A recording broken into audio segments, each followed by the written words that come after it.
اسی گاؤں میں سمیر نامی لکڑہارا اپنی بیوی اور بیٹی کے ساتھ رہا کرتا تھا۔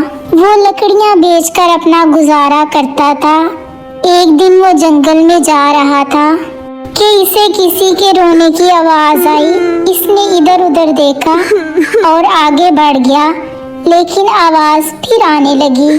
اب وہ آواز کی سمت میں بڑھا، تھوڑی دور جا کر دیکھا تو ایک بچہ رو رہا تھا۔ سمیر نے بچے سے رونے کی وجہ پوچھی تو بچے نے کہا کہ میرے ماں باپ کل اس نہر میں ڈوب گئے اور میں اکیلا رہ گیا۔ سمیر نے کچھ سوچا اور اس بچے کو گھر لے گیا۔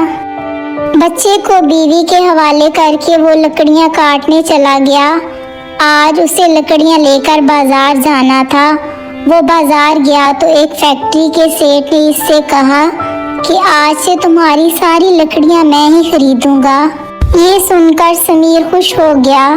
سیٹ نے اسے دگنی رقم دی تھی۔ اس نے بچے کے لیے کچھ کپڑے خریدے اور گھر آ گیا۔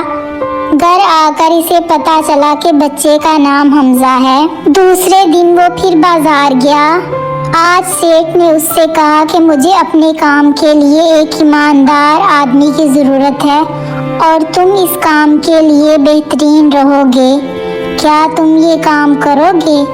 سمیر نے خوش ہو کر ہاں کر دی اور دوسرے دن سے کام پر جانے لگا۔ اس کی آمدنی بڑھ گئی۔ سال ہر سال بیت گئے۔ حمزہ اور سمیر کی بیٹی اب ایک ہو گئے۔ سیٹ اب بوڑھا ہو چکا تھا۔ اس نے اپنی فیکٹری سمیر کے نام کر دی اور خود ملک سے باہر اپنے بیٹے کے پاس چلا گیا۔